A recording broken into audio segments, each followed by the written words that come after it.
कर्म एक ऐसा शब्द है जिसे हम सबने अपनी जिंदगी में मतलब सैकड़ों बार सुना होगा। हाँ बिल्कुल। अक्सर हम इसे एक सीधे सरल गणित की तरह समझते हैं। अच्छा करोगे तो अच्छा नतीजा मिलेगा और अगर कुछ बुरा किया तो उसका फल भी बुरा ही होगा। लेकिन क्या ये वाकई इतना सीधा है? क्या ये किसी के हाथ में रखी हिसाब किताब की कोई डायरी है या फिर इसके पीछे प्रकृति का कोई बहुत गहरा बहुत शांत नियम काम कर रहा है? आज हम इसी के परतों को धीरे धीरे खोलने की कोशिश करेंगे, ये समझने के लिए कि कर्म का ये चक्र असल में चलता कैसे है। ये समझना बहुत जरूरी है कि कर्म की धारणा किसी अदालत की तरह नहीं है। अच्छा। जहां कोई बाहर बैठकर हमारे कामों पर सही या गलत का ठप्पा लगाता है और फिर सजा या इनाम तय करता है। ये सोच कर्म के असली स्वरूप को बहुत छोटा कर देती है। तो ये है क्या असल में? असल में कर्म प्रकृति का एक मूलभूत नियम है, बिल्कुल गुरुत्वाकर्षण की तरह। ये एक ऊर्जा का सिद्धांत है। ऊर्जा का सिद्धांत? हाँ, इसे ऐसे समझिए जैसे हम किसी शांत घाटी में जाकर जोर से आवाज लगाते हैं, तो कुछ देर बाद हमारी ही आवाज पहाड़ों से टकराकर एक गूंज बनकर हम तक लौट आती है। ठीक उसी तरह हमारे हर काम, हर शब्द और हर सोच से जो ऊर्जा पैदा होती है वो इस ब्रह्मांड में जाती है और अपना चक्र पूरा करके हमारे ही जीवन में लौट कर आती है।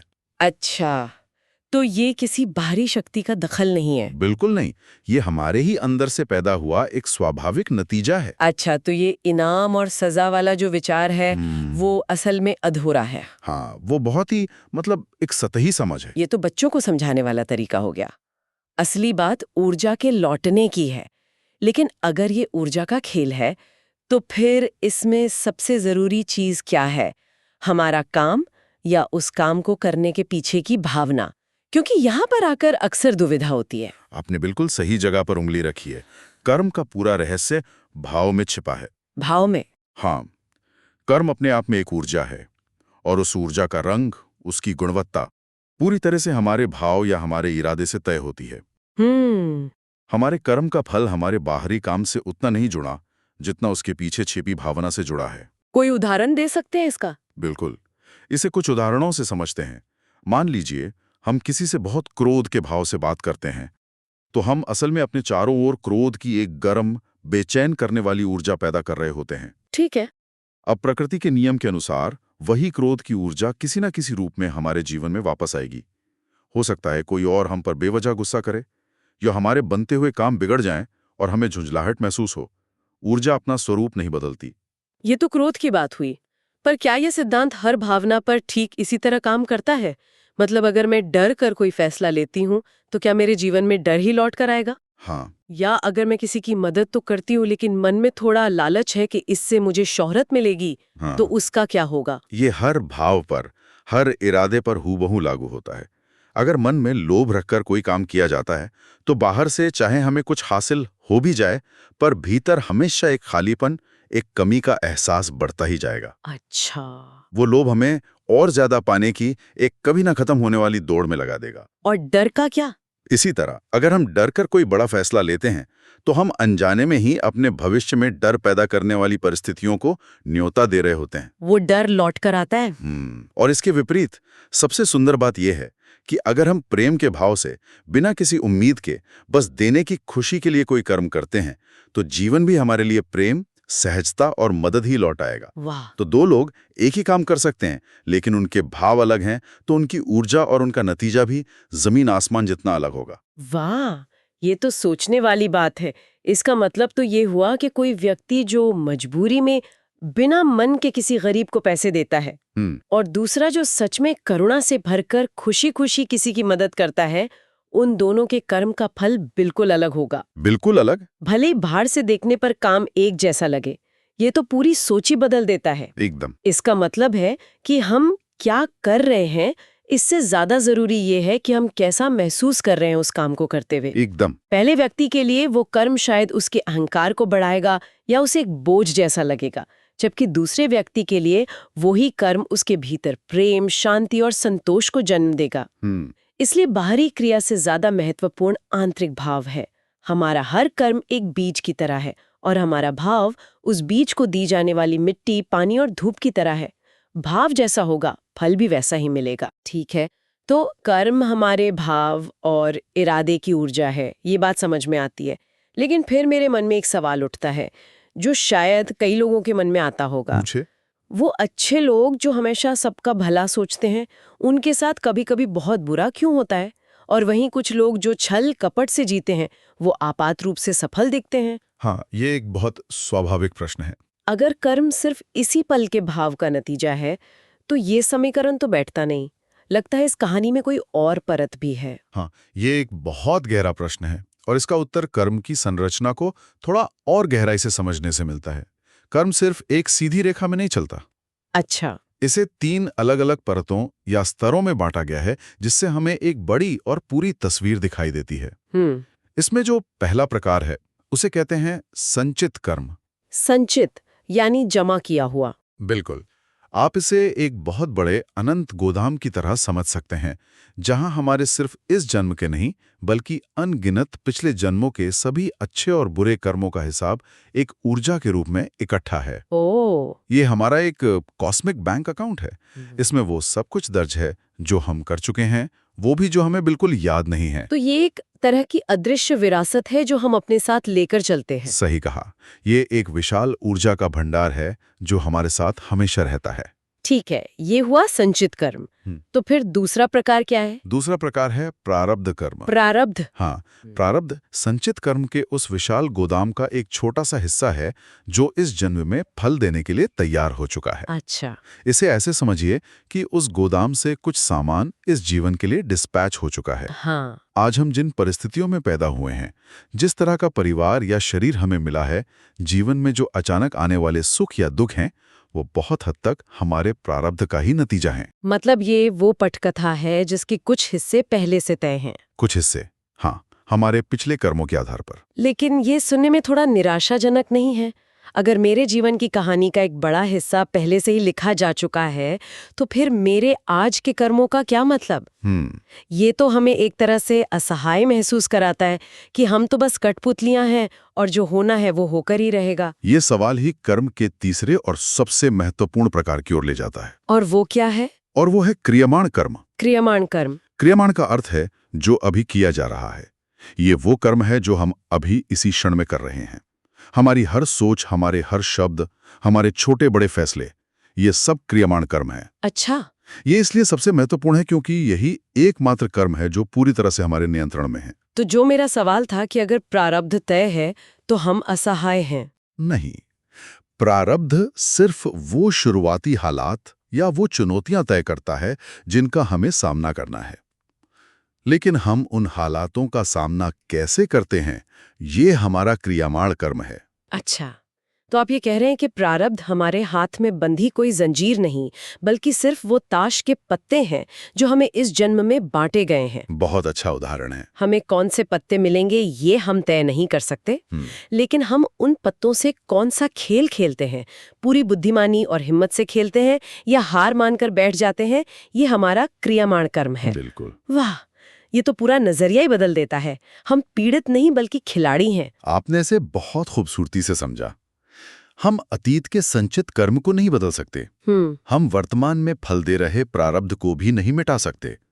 लेकिन हमारे हाथ में वर्तमान का ये अनमोल क्षण है। हमारे हाथ में हमारा क्रियामाण कर्म है। हाँ, और हमारा आज का हर क्रियामाण कर्म हमारे आने वाले कल का प्रारब्ध बन रहा है।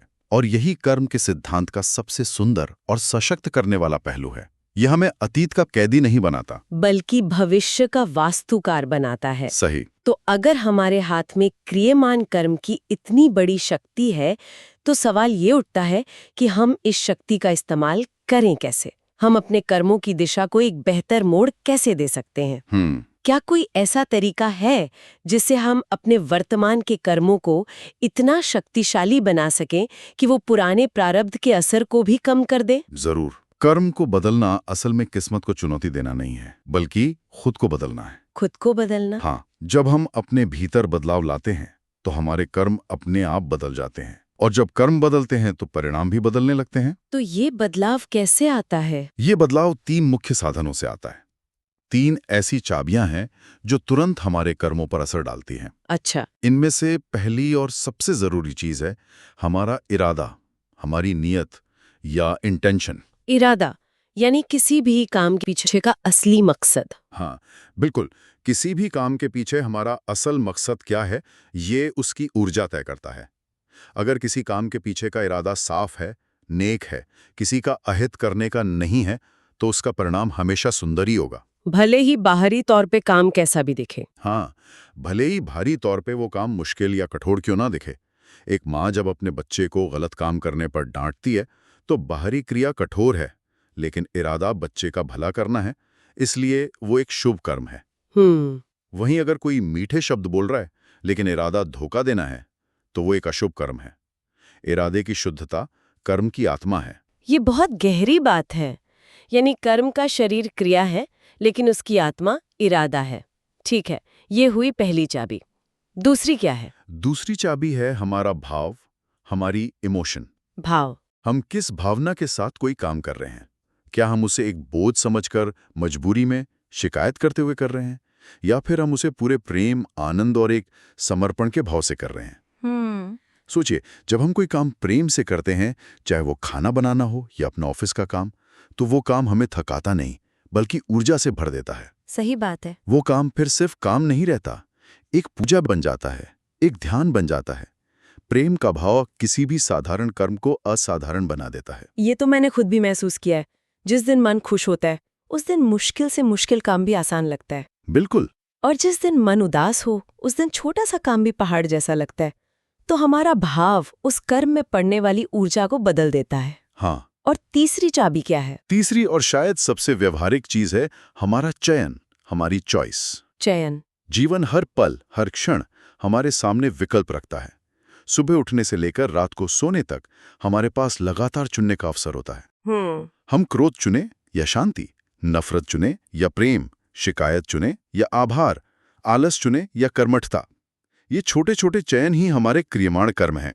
लेकिन ये तो बहुत मामूली लगते हैं। ये हमें शायद बहुत मामूली लगे, लेकिन हमारा आज का एक छोटा सा चयन ही हमारे कल की पूरी दिशा तय कर देता है। अच्छा। ये तीनों, हमारा शुद्ध इरादा, हमारा प्रेमपूर्ण भाव और हमारा विवेकपूर्ण चयन, ये वो शक्तिशाली औजार हैं जो हमारे हाथ में हैं। इनसे हम न सिर्फ एक बेहतर भविष्य बना सकते हैं, बल्कि अपने पुराने प्रारब्ध के कठोर प्रभावों को भी बहुत हद तक शांत कर सकते हैं। इरादा, भाव और चयन, ये 3 चाबियां हैं जिनसे हम अपने भविष्य का ताला खोल सकते हैं। ये विचार वाकई बहुत ताकत देता है। ये हमें उस मेरे साथ ही ऐसा क्यों होता है वाली पीड़ित की भूमिका से निकालकर एक रचयिता की भूमिका में ले आता है।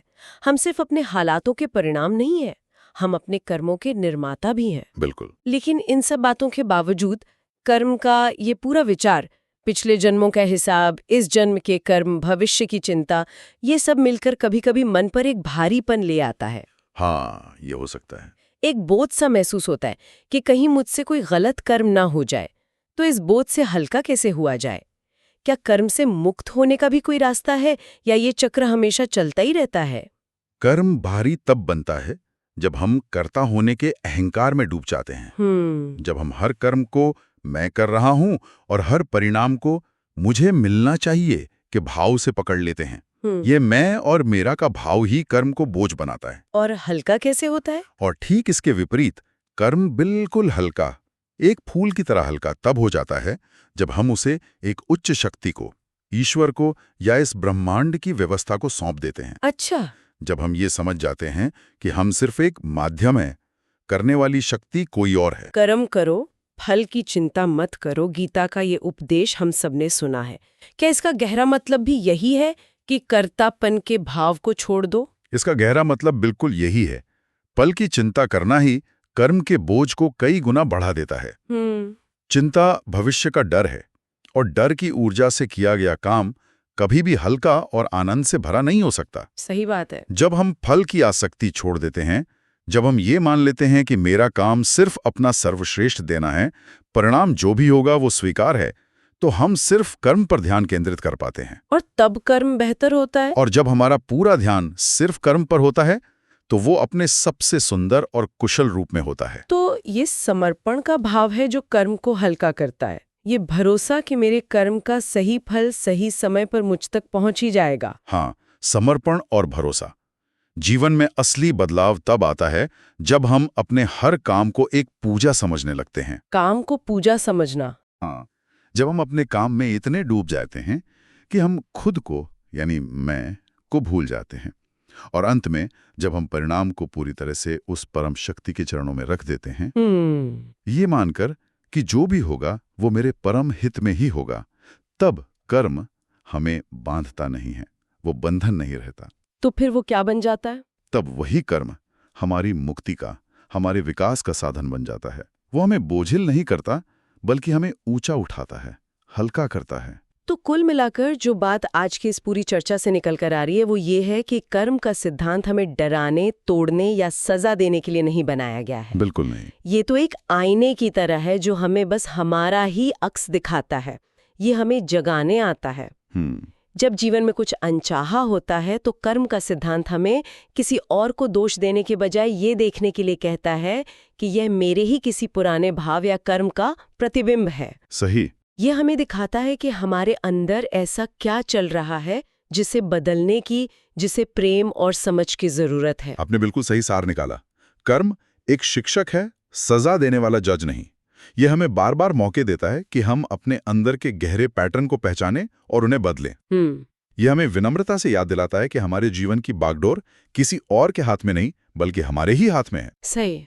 और इसी सोच के साथ एक विचार श्रोताओं के लिए छोड़ जाते हैं। जरूर। अगर ये सच है कि हमारे वर्तमान के विचार, हमारे भाव और हमारे कर्म ही हमारे आने वाले कल की नींव रख रहे हैं, तो वो कौन सा एक संकल्प, एक भाव या एक छोटा सा कर्म है जिसे हम अभी इसी क्षण अपना सकते हैं, जो हमारे आने वाले कल की पूरी दिशा को एक सकारात्मक मोड़ दे सकता है। सिर्फ एक छोटी सी चीज जो आज से ही एक नए सुंदर कर्म चक्र की शुरुआत कर सकती है।